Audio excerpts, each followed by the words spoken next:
For coming along to this rather special discussion and presentation of 5 Lives and Posters, Alan Kitching's new project, sponsored by, well, in collaboration with Monotype, about 5 designers, all born in the year 1914.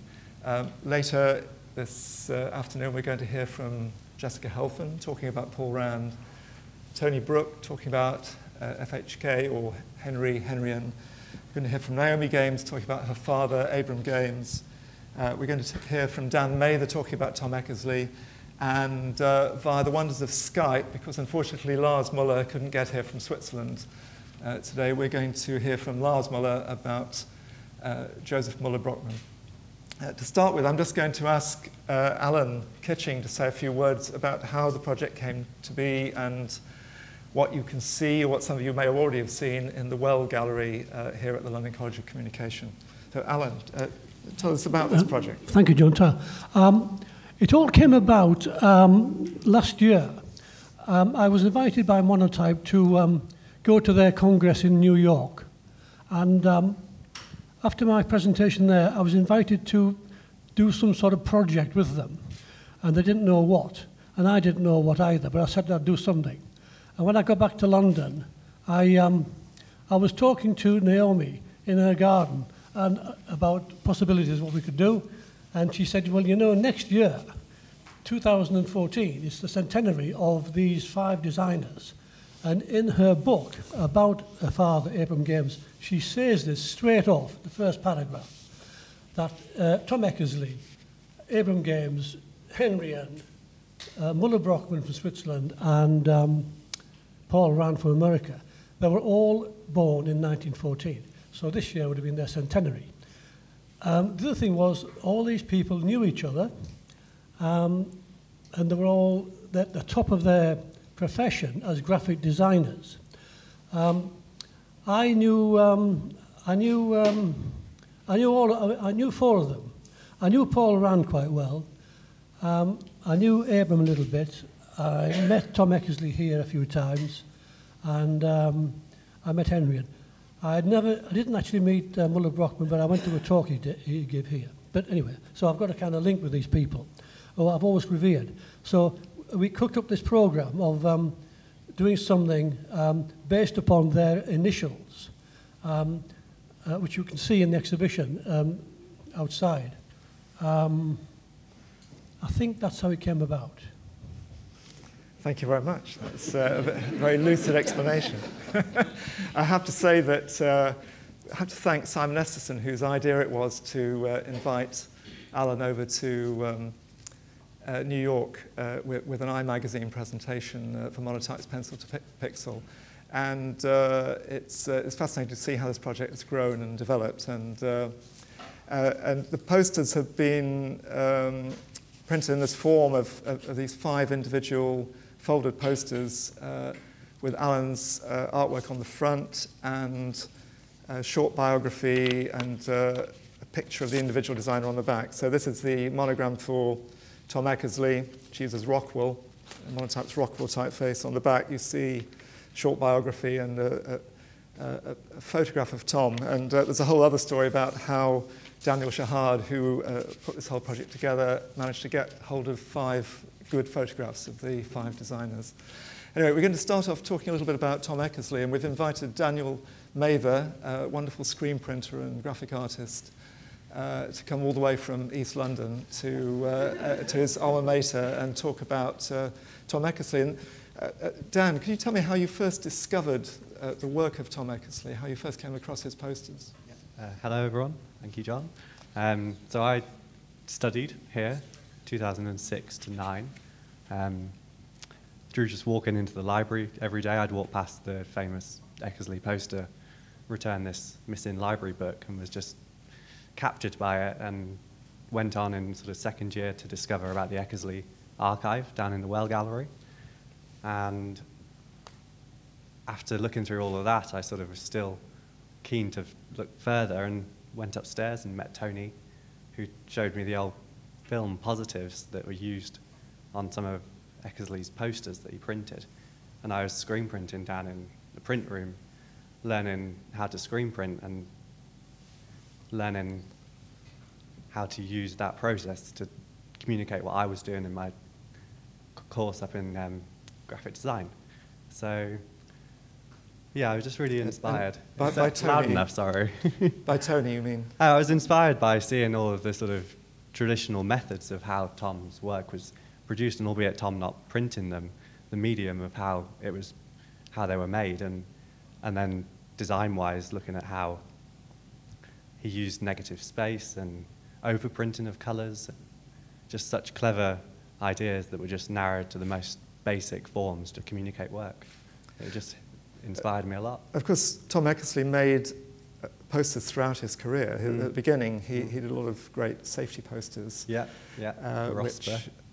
ROSPA, which Paul Rennie's written about very eloquently. Yeah. And later on, the posters, I feel, were either functional within the what was the LCP then, or more for his pleasure. I mean, do you think there was a change in his way of working over that long career?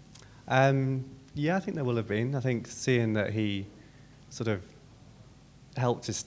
founded what I feel is the graphic design course here, through that balance of working as a freelance poster designer, but also teaching here, I can see there was a change in his work then, through work prior to the war and then after the war, working here and thinking of sort of having more free reign of design, producing work for the college that was almost personal, really.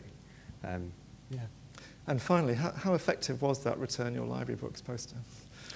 I was a good student, I think. I never really had many relate books. It worked. I wish I had a copy, actually. Yeah, well, you can see that down in the Well it's Gallery. A great poster. It's one of the collection of very good reproductions of those original posters. In fact, they're all very accurate reproductions, with the exception of the two Muller-Brockmann posters, which are actually originals, which have been lent by Monotype for this occasion. So thank you very much, Dan. Thank you. Excellent. Thank you. We're moving alphabetically through the 5 designers that Alan has paid tribute to with the 5 Lives and Posters, with this poster project. And so we now come to Abram Games. And I'd like to introduce Naomi Games, daughter of Abram Games. In fact, Abram's son Daniel is also here, not far away.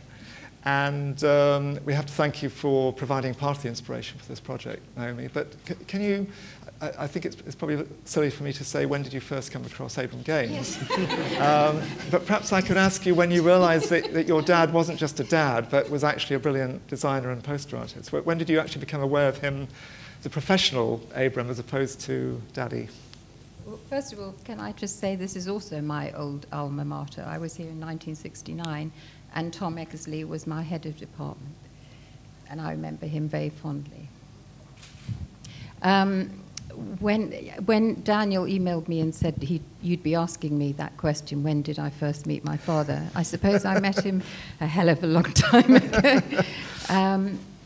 He worked at home in our family studio, in the home, and we never really appreciated what he was doing. He was just working and shouting and locking us out of the studio, and always busy, and never had time for us except at the weekends. He did make time for us. And so I remember going, wow, when him and Tom Eckersley had an exhibition at Camden Art Centre.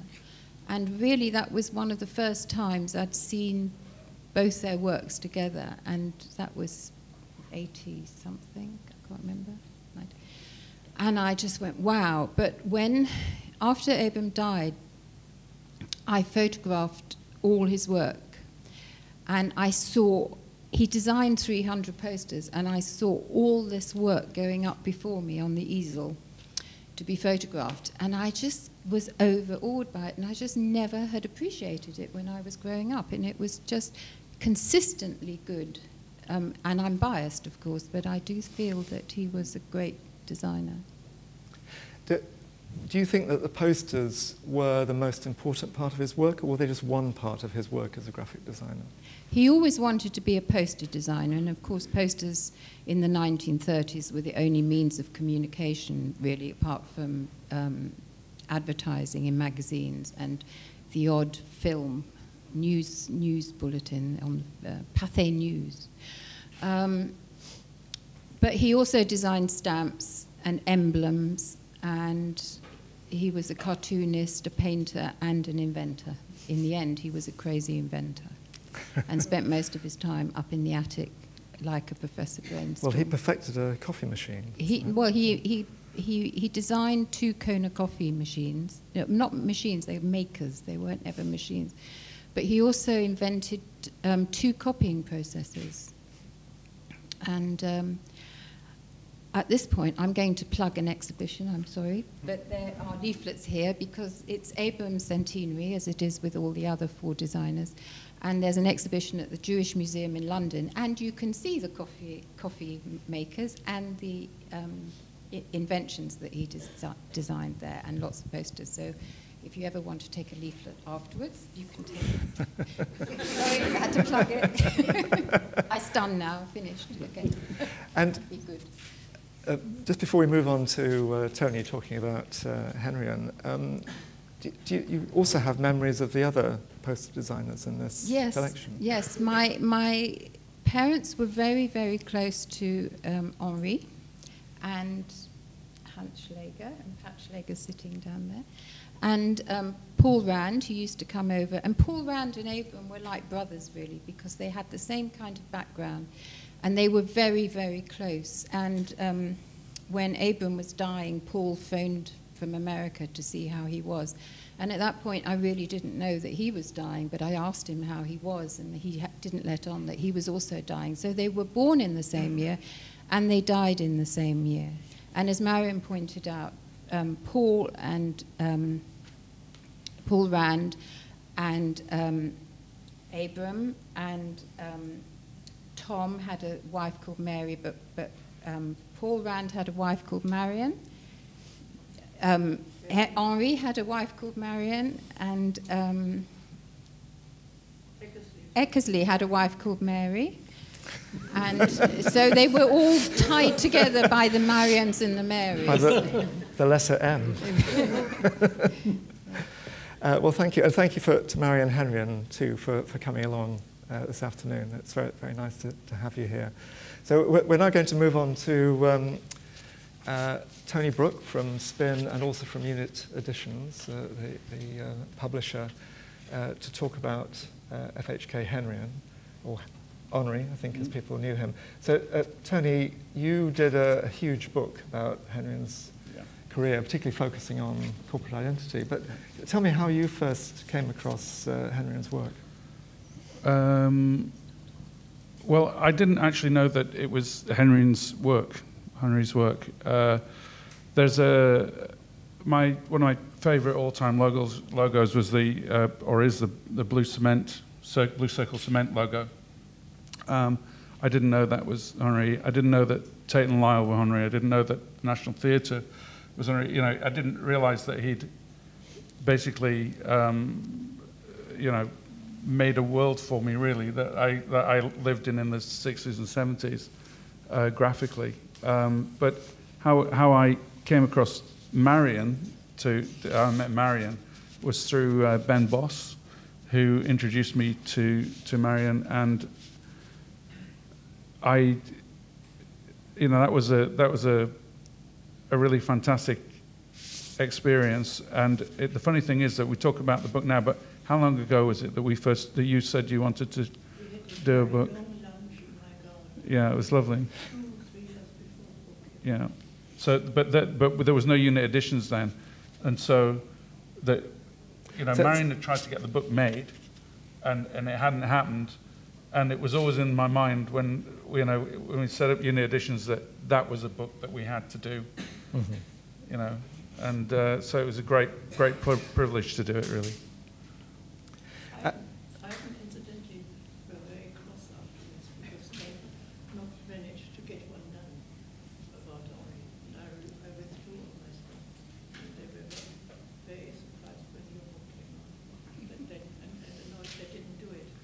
Right. Well, so the publishers who refused it were angry that we did it. Well, tough. It sounds like an everyday story of publishing folk to me. But tell me how you see Henrion's work in relation to the posters that we see down in the Well Gallery. Well, he made some fantastic posters. There's no question about it. But I think his real legacy is not his posters, although there are some wonderful posters amongst them. But it is really his corporate identities. I think his corporate identities have an influence that we're still living with and will continue to live with. They're a massive influence on my studio, but I think he actually it wouldn't be. Well, it's quite a grand claim, but I think he invented the modern corporate identity certainly for the UK. I think he's a massively important figure. He was a massively important figure in education. He was an active designer. He would give speeches. He would, if we'd have made a book on the complete Henry, it would come out in 5 volumes and be, he's an incredible man. Mm-hmm. Well, thank you very much for those insights, Tony. If you, I'm sure a lot of you know of the Unit Editions book about Henrion, but one thing that I particularly like about it is that the spine just shows those corporate identity logos. There's no text, there's no type at all. It just shows the blue circle and some of the other famous identities. The next person in Alan Kitching's project that we're going to talk about is Josef Muller-Brockmann. And we were hoping to have Lars Muller, the Swiss-based publisher, to be here today, but unfortunately he couldn't make it. But we do, I'm glad to say, have a Skype connection. Just in time, Lars. So please tell it. I just mentioned to the audience about your new project, this fantastic labour of love, to make the facsimile. Okay. I should just talk. I don't can't hear hear me. or Okay. see you. Okay. Okay, I got the message. Just talk about Muller-Brockmann. So let me try. I suppose what you like to know is how I came about to meet and become friends with Muller-Brockmann and what that friendship meant to me and my career. I was pretty young when in 1978 I first met Muller-Brockmann, and without realizing really, he kind of captured me and made me sort of a follower without my decision. I was deeply impressed by his work, of course, and I realized that he was kind of searching for a relationship to a younger generation of designers, and that became more evident when in the mid of the 80s the personal computer, the Mac, came into the studios, and he was very eager to know about the new developments. Our friendship went on another 10 years until he died in 1994, and I published a monograph on his work.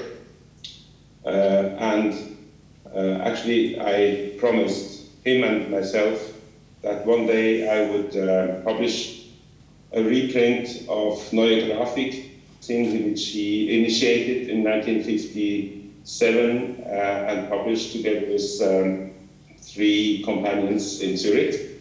The reprint came out. The reprint came out this spring and may be more officially launched over the fall. Now, what I believe, at least my personal interest in what this generation of designers left to us is that I think that the development of graphic design, since we operate with the electronic tools, we have kind of lost the raison d'etre, the reason of why our profession should be important for society and what our contribution to society would effectively be. And I realized that looking back to that generation, and I'm pretty sure that is right for all 5 of the designers you are talking about tonight, that they were driven by something we may call naive today, which is just to contribute to a society to become more sophisticated, more social, more culture aware, and more whatever, environmental aware. And I recall one little aspect of Muller-Brockmann, who in 1964, for example, he had a big client who was in the tobacco industry, and he read an article in the paper that smoking, nicotine, tobacco can cause damage to your health. And he went right away to the client and said, sorry, I can't work for you anymore because my work would not do good to the people. And he trained himself to consider for each and every new commission to rather say no than yes. And that is something I have, okay, I will get to that. I think that's something I adapted most to, and what we really can learn from this generation, that they were much more careful than we may be today in choosing the commissions, and maybe have better reasons why to choose in case they did by learning from their own work. Now, I'm asked about the posters, whether this is the major legacy of Muller-Brockmann.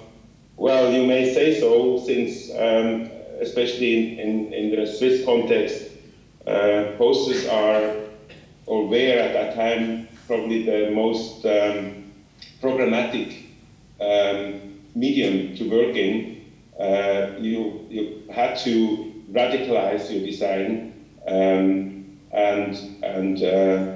probably you tried to emphasize all your beliefs and all your talent, and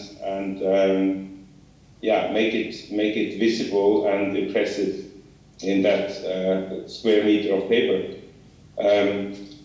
I don't know what we can learn from those posters. Well, it's certainly not the style we are kind of up for right now, but I think what we can probably try to understand is that nothing is done by chance. It's everything is done by purpose, and those people were working a week or longer to achieve a result they could be happy with. There is a saying that Muller-Brockmann, even after the poster was printed, was still working, continuing, and trying to optimize his design. So, yeah, maybe for this generation, the poster may be a kind of what I say, the king discipline of graphic design. I wouldn't know what this could be today, actually. We have even lost the letterhead, unfortunately, to the email, so let's see. Oh, I believe you turned off, so thank you also, and have a good event and interesting discussion. Goodbye. Take care. Thank you.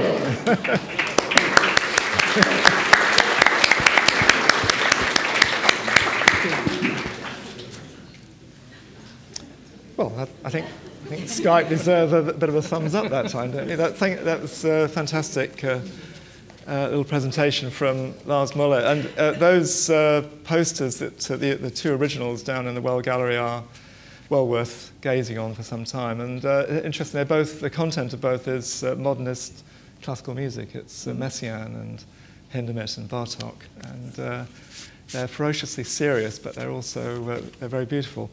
Alan, you were saying you actually took the colours of your Muller-Brockmann monogram from one of those posters. Can you hear? Yeah. Can you hear? Yeah. All the monograms I did are based on the colours which these designers used in a roundabout way. So that the colours of Muller-Brockmann's, the one in particular down there, is using purple and green. I've tried to emulate that. And the same with the Abram Games. Based on the ATS poster and the Guinness. He did one for Guinness, so it's black and gold and so on. So if you look at the colours, they're sort of based on the work that they did. So now we've come to the final designer in this project, and I think you're... And we're very thrilled to have Jessica Helfand, designer from Winter House, one of the founders of Design Observer, former columnist for I magazine, and very luckily she's spending a month in Paris, so 4 months in Paris. So she's come here, hot foot on the Eurostar. So Jessica, tell us about your relationship with Paul Rand, how you came to study with him, and in fact when you first came across him as a designer and as a mentor. So back when dinosaurs roamed the earth, I was a student at Yale. And he was one of the people who had been invited to teach at Yale. Yale's program in graphic design was begun in 1950 by Josef Albers, which is an interesting component because one of the things that I remember being so had such a great impact on me when I met Rand and started to learn about him was the kinds of resources he brought to bear in his work and the kinds of influences that he had and the kinds of things he exposed to all of us. Like, you can just see the things on the wall in this photograph. I mean, he did assignments based on the work of Fernand Léger, not necessarily looking always at other designers. And this would go on to have a really profound impact on me, which is probably why I asked him to be my thesis advisor. So in my last year in the graduate program at Yale, I worked with him very closely. And visited him in his house, and he gave me a lot of books to read. And he was the first designer I knew, and really to this day stands out for me as someone who was just so brilliant. And I don't mean his work, I mean the man was really smart, and he wasn't afraid to read, and he wasn't afraid to ask questions, and he wasn't afraid to draw these resources from other parts of the world. So before we sat down here, I was talking to Marion about the fact that when his books, after he died, his books all went to Yale.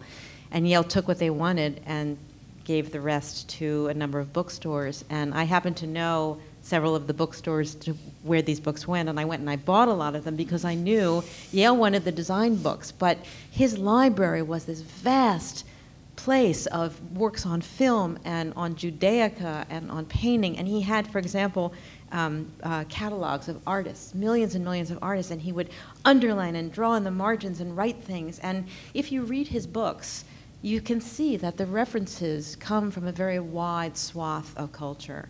And I think, to borrow on something that Tony said a moment ago, I think actually that's his legacy. The poster is amazing, the corporate identity amazing, but I can't think of another designer who wrote 5 or 6 books that are that unbelievably well researched, where he looks at Greek art and he looks at ancient China and he looks for evidence for the things that then came to him as a graphic designer that come from very obscure places, interesting places, and not contemporary places.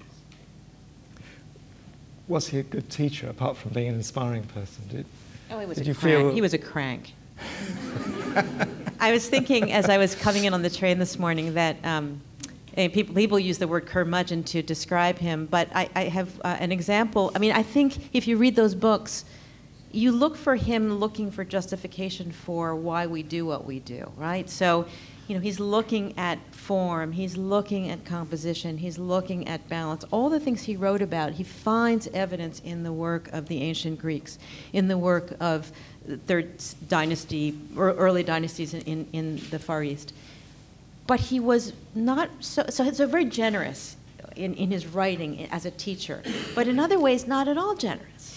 So, for example, I remember there was an exhibition of his posters when I was a student, and this was, to give you an idea of how many thousands of years ago this was when the digitization of typefaces was really coming into vogue. And one of the students in my class raised her hand and said, "Mr. Rand," because no one called him Paul, "Mr. Rand, Mr. Rand, what do you think of the development of new typefaces?" And he swung around and he looked at her and he said, and I repeat because I wrote it down, "The development of new typefaces is a barometer of the stupidity of our profession." Now, there are many designers who only use one or two typefaces who may feel that way, but only Mr. Rand would say it. I loved him, though. I did. Okay, so yeah, he didn't get invited to Brown Monotype at the time. I know. One interesting factor is that all 5 of the designers that we're talking about had a role to play in education. And I thought I might go very quickly around everyone as to what you think their legacy was.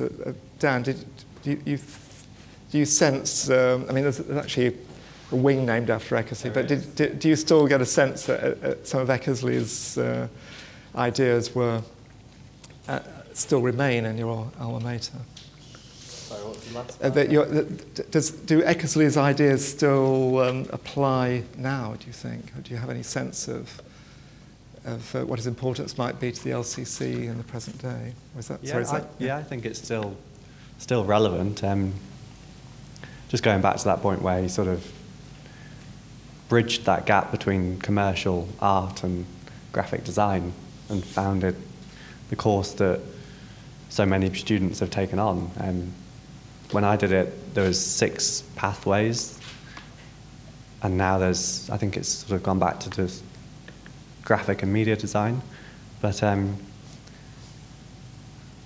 just a bit confused, sorry. I'm struggling to find my words. You think there's a clarity to explaining what graphic design is, as opposed to all the other little bits and pieces? Yeah, I think I was reading some research about it, and there's this part where designers were given this sort of job-in element of producing work that others had written about, how sort of drawn. And it seems that when Eckersley was doing this, that was when the distinction was made that was a job in itself. And that is a large sort of contribution to what graphic design is now, I think. Yeah, so it still holds. And I'm only in sort of infancy, like 6 years of it. So. Yeah. Naomi, what did your father feel about, what did Abram Games feel about teaching?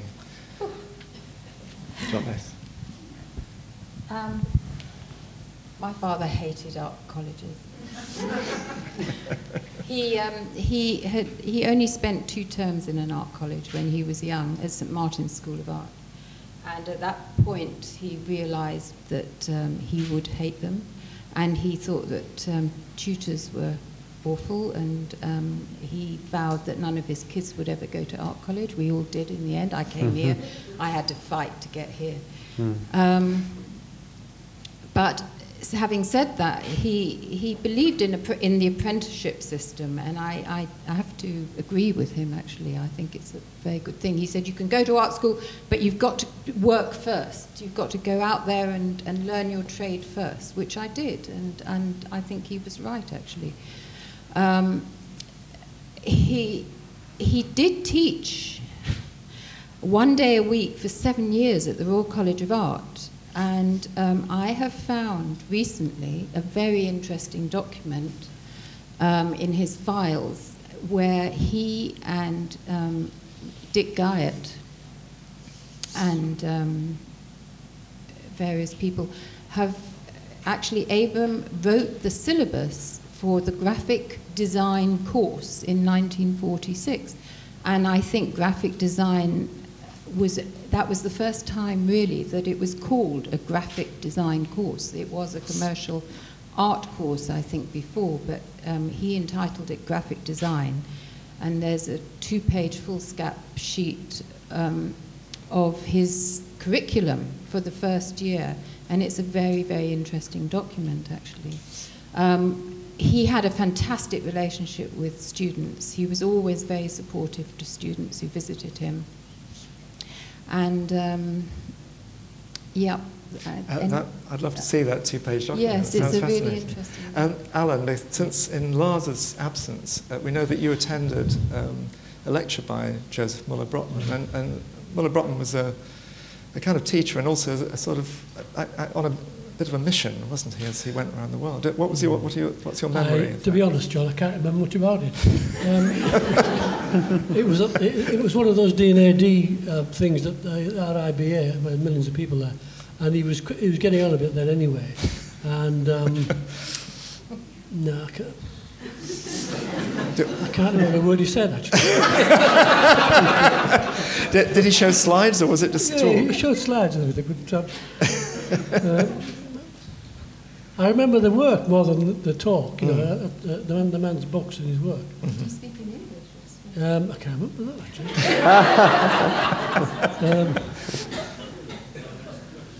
I can't remember. Not so hot. Oh, Marion says his English was not so hot, so that may explain quite a bit. That's why I didn't. I think we might have reached a good point to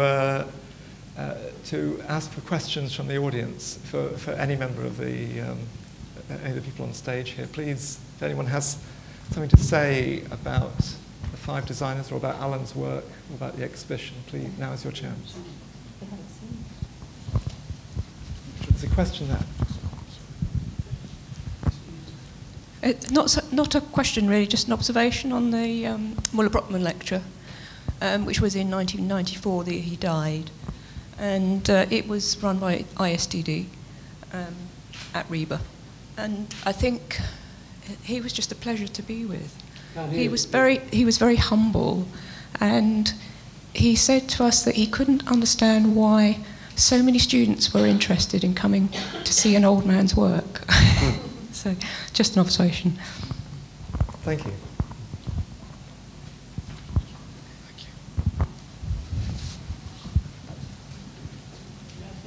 Yes, please, Marion. He did enjoy it. He did, though, enjoy it to be celebrated or admired when we had an exhibition of his work in Munich in '59 in my gallery, and that was where he was really happy and grateful that his stuff was shown. So he quite enjoyed it. Mm-hmm. Thank you.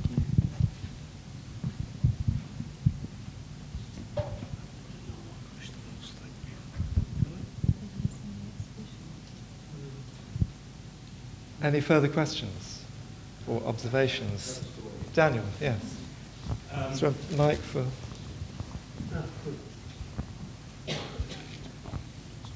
I'm Naomi's brother. I just want to remind Naomi of an incident when Abram and Marion went to a dance at the Royal College, and one of the students was dancing with my mother, and he said, "It's so nice to have your husband, Abram, coming here to teach us once a week." And my mother said, "Oh, that's very nice." And he said, "Yes." He said, "Any more," and we couldn't stand it. Thank you very much, Daniel.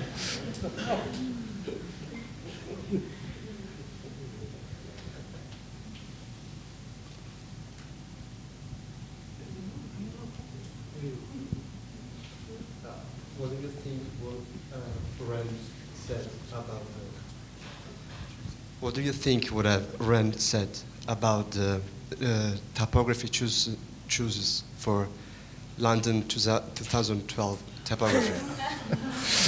Sorry for... We were just talking about that. I think that was not on the Paul Rand approved list of typefaces. Safe to say. Did everyone hear the question? What would he have thought, what would Paul Rand have thought about the 2012 logo for the Olympics? Yeah. Actually, I think he would have quite liked Alan's 2012 poster. Well, he did, like many designers, we were discussing this earlier, was very interested in the notion of play. And so to the extent that it was playful, I think Yes, and I think he would have very much liked these posters, and he would have felt very honored to be part of this group of people. I did want to say one thing about his teaching. At Yale, like at many schools, we keep a record of every brief ever done in the history of mankind. And when I was writing the introduction for the Phaidon monograph on Paul Rand, I went and I read all his briefs. And there was this huge sea change after he'd been teaching for 4 or 5 years. And he did what many of us who have never taught before do, which is that he gave assignments in the early days based on his work. So an assignment might be design the El Producto cigar box, or design something for Schraft's candy. And then he started to spend time in Brissago, and he started to talk to other professors at Yale. He knew Josef Albers, he knew Alvin Eisenman, who'd invited him, and he realized, really with a kind of religious zeal that was a very Randian thing, that in fact to teach was a real responsibility and a privilege, and that in order to teach and have students learn things that they could then build upon and grow as individuals, you had to separate what was variable from what was constant, and you had to impose very specific dimensions on the problem. And so all the projects that he did with his students in the studio really reflected a huge change after that. And I think it was reflected very much in his own work. He started to really grow, I think, also as a designer at that moment, and start to really look at geometry in a different way, at color, at certain compositional conceits that previously had been very commercial. I think his work really expanded at that point, and his students were all the better for it. Mm-hmm. Because, Alan, you met Paul Rand when you set up your workshop. Yeah, I met Paul Rand when I was before I became what I'm doing now. I was working in a graphic design studio, and he came over to find somebody in Europe to look after the IBM program. And he went to all the smart design groups in London and Amsterdam and so on. And he chose our studio. There was only about 4 people in it. And in the end, we found out that the reason why, well, apart from the work, of course, but he said, you had the only studio I went in which looked like a design studio. In other words, it was a mess. You had to stride over things, there were books everywhere, there were papers everywhere. It was just a complete mess. And all the other places were fitted carpets, desks, glass walls and such like. And so that's how we got the job. And that's when I first came to know him, and it's just fantastic. But when he came to Clerkenwell, his response was slightly different, wasn't it? Then I left Omnific, and I went on my own as a letterpress designer, printer, and he came to visit me in my workshop in Clerkenwell in those days. And he, of course, you go into my place, it's slightly Dickensian, but without too much of that. But he just opened the door, and he stepped in, and he just looked around, and he looked at me, and he said, "Gee, you must be the last of the Mohicans."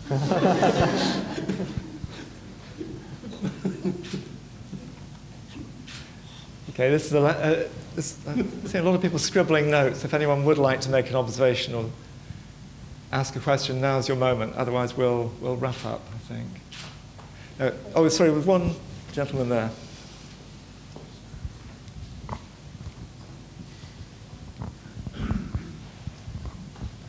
Yeah, I mean, we're all quite aware of each of the individual designers as being sort of a product of their time and place, all working at the same time. But were they all quite sort of keenly aware of what each other were doing at the time? And did they sort of influence each other very much, or was there much sort of competition between what they were doing? Naomi. I knew them all. I've met them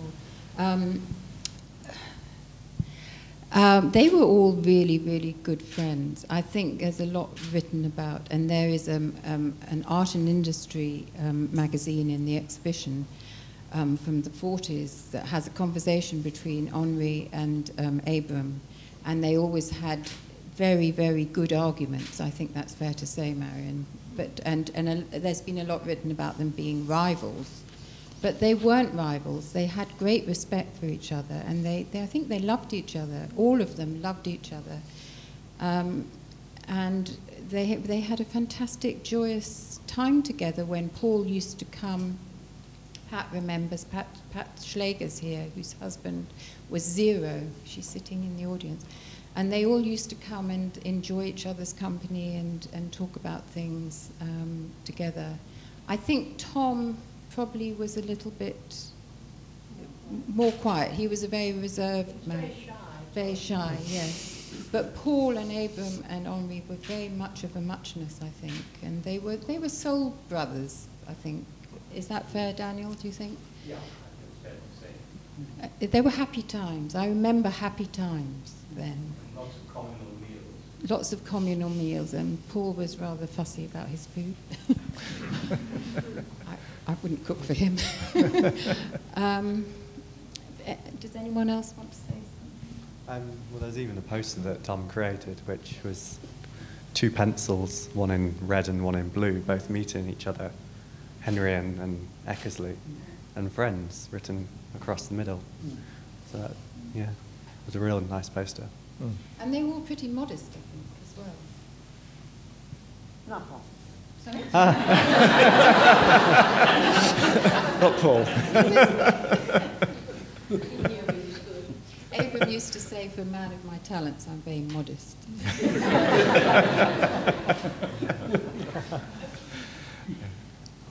So I think this is probably... Oh, there's a question here.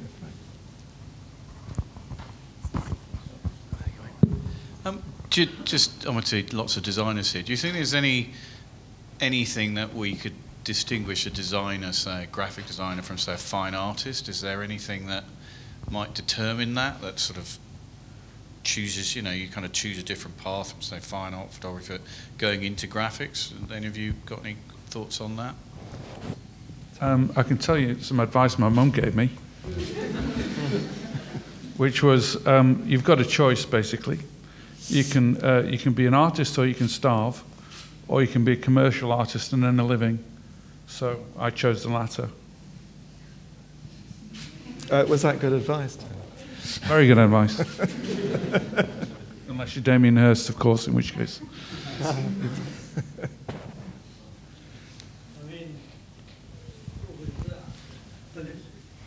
Just a thing from the age, really. I feel that I really got pushed into graphic design by Muller-Brockmann, because I was working in Zurich in 1955, 56, and the walls of all the streets, I just thought were marvelous. I mean, I'd never seen anything like it. I mean, it wasn't just Muller-Brockmann, but he obviously stuck. I remember that particular year, there was an exhibition in the Kunsthalle of glass from medieval times. And the poster that Muller did was just, why I never managed to get hold of a copy of it, I don't know, because it was just delicious. And somehow, I mean, although I knew of Abram and had met him and so on, other people in Eckersley, I hadn't really at that time thought of being a graphic designer. I had imagined, because I could draw a bit, that I'd be an illustrator. This is Dennis Bailey, by the way. Yeah. But it never really came to very much, and so I suddenly saw a whole new discipline. And what I felt was that it was something that people couldn't argue with me about. If I could get it right, it would be right. And then if they didn't like it, well, we'll move on somewhere else. And that was how it really all started. I came back to England with no work, and I think I just found some little odd jobs. I knew nothing about typography. I would take a pair of scissors and cut up pages of type that I like and stick them down, and gradually I found out what. In fact, the only type things I knew about were all in German by then, from working on Graphis. So it was Muller-Brockmann I owed it to, I think, or to blame, I don't know. Thank you very much, Dennis. Sorry, there's just something I just thought of then was that quite. I don't know about the. I know for Muller-Brockmann certainly, and for Henri, that they started off as overt poster artists. Well, and Abram as well. That there was a high art content to what they were doing, and certainly for Muller-Brockmann and for Henri, their work. So if they started off as poster artists, they certainly ended up as very focused, minimal, powerful graphic designers. And there seems to have been a kind of a crossover then. But I've heard quite a number of people. Dennis just saying then that he started off with illustration. I did the same thing. I travelled from Halifax all the way down to Taunton, which I never left my hometown before, because it had illustration in the course, but then realised after several months saw the light that actually, you know, it was graphic design and typography that I really wanted to do. That there just seems to be this relationship between being expressive and being artistic, and seeing that in one form of expression, and then actually finding you can realise that ambition, you know, in a different way in graphic design. Can I just say one little thing? Some years later, I went to Paris and tried to work, and took my work around agencies, and they look at it and say, "Trop Suisse." And I realised I had to move my. Yes. Of course, Alan, in some respects, some people might say you'd gone in a different direction. You began as a compositor. I began as a typesetter, a compositor, which are now extinct. Well, I've told the story before. I had to go full circle to come back to my beginnings to move forward. And that's what I've tried to do. But what you're producing in this project, the 5 posters, are a kind of art or a kind of graphic art rather than a strictly functional. It's a bit of both, I think. It's a sort of editorial project as well. Yeah, it's a bit of both. Does that answer your question, the chap who asked about design and art?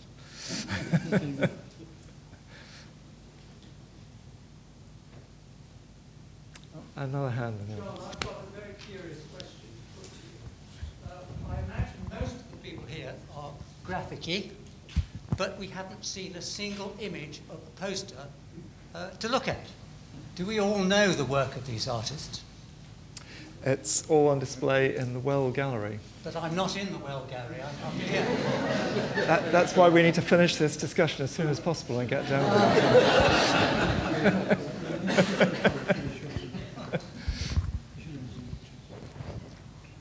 And I think on that note,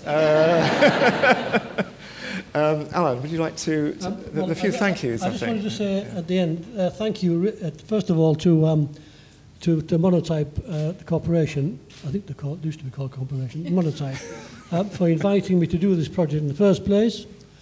And I would then like to thank Naomi Games, who inspired the whole project from the 5 centenaries. Thank you very much. And I would like to thank my assistant, Daniel Shahedi, he sat over there, who designed the exhibition, which you can see downstairs. And I would like to thank you, John. Thank you. And everybody on this panel for coming. And then I would like to thank you all for being here this afternoon. Thank you.